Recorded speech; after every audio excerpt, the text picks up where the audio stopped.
যখন আমরা ফাঁসিবাদের কাছে প্রায় পরাজিত হয়ে গেছিলাম, আমরা মেনে নিয়েছিলাম স্ট্যাটাস কো, ভারতের গোলামি।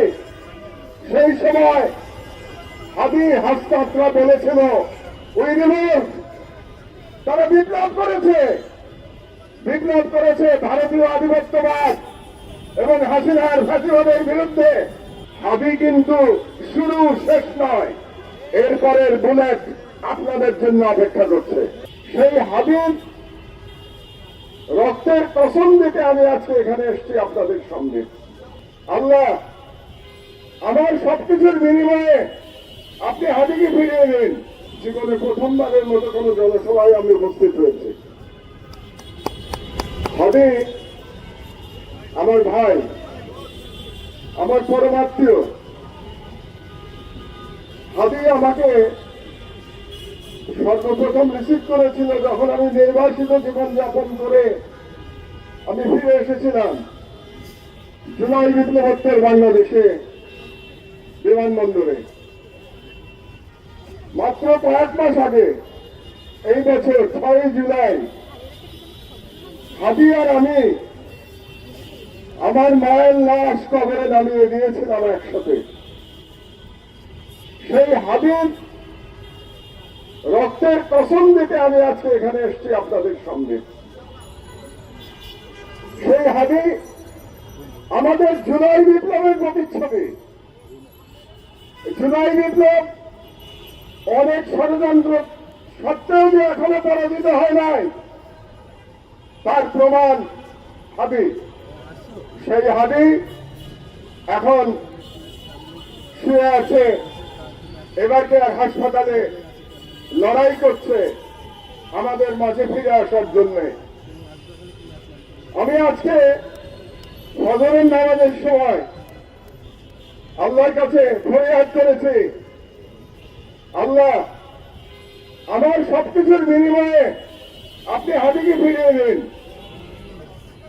কারণ আমাদের জীবন অস্ত্র চলে, আমাদের আর দেশকে দেওয়ার কিছু নাই। হাদির প্রজন্মের দেশকে দেওয়ার অনেক কিছু আছে। যখন আমরা ফাঁসিবাদের কাছে প্রায় পরাজিত হয়ে গেছিলাম, আমরা মেনে নিয়েছিলাম স্ট্যাটাস কো, ভারতের গোলামি। সেই সময় হাদি হাসপাতরা বলেছিল উই রিভোল্ট, তারা বিপ্লব করেছে ভারতীয় আধিপত্যবাদ এবং হাসিনার ফাঁসিবাদের বিরুদ্ধে। দুর্ভাগ্যের বিষয় হচ্ছে আমাদের প্রজন্ম জুলাইকে বিপ্লব বলতে চায় না। কারণ জুলাইকে বিপ্লব বললে তাদের স্ট্যাটাস কো বজায় রাখা যাবে না, এস্টাবলিশমেন্টের স্ট্যাটাস কো বজায় রাখা যাবে না, দুর্নীতি বজায় রাখা যাবে না, গোলামি বজায় রাখা যাবে না। এই জন্য জুলাই তাদের কাছে শুধুমাত্র একটা অভ্যুত্থান, বিপ্লব নয়। আমি প্রথম দিন থেকে বলে এসছি জুলাই আমার কাছে বিপ্লব। সেই বিপ্লব আমরা ধারণ করি। সেই বিপ্লবের মূল স্লোগান ছিল দিল্লি না ঢাকা, ঢাকা ঢাকা।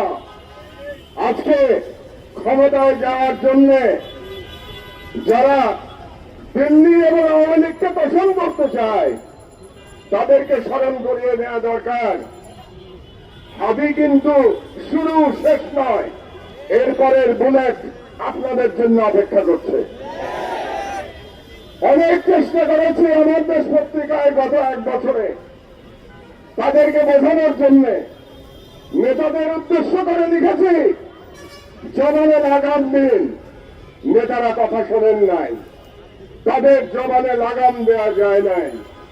ক্ষমতায় যাওয়ার উদগ্র ইচ্ছায় তারা একে অপরের বিরুদ্ধে যে রেটরিক ব্যবহার করছেন, এই রেটরিকের সুযোগে পতিত ফাঁসিবাদ এবং ভারতীয় আধিপত্যবাদ আমার বাংলাদেশে অনুপ্রবেশ করেছে।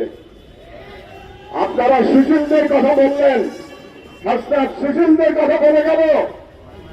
আসল কথা হচ্ছে আমাদের ভুলে গেলে চলবে না, এই সুশীলরাই বাংলাদেশে ফাঁসিবাদ কায়েম করেছে। সুতরাং সুশীলদের কাছে চরিত্র বদলানোর কোনো আশা আপনারা করবেন না।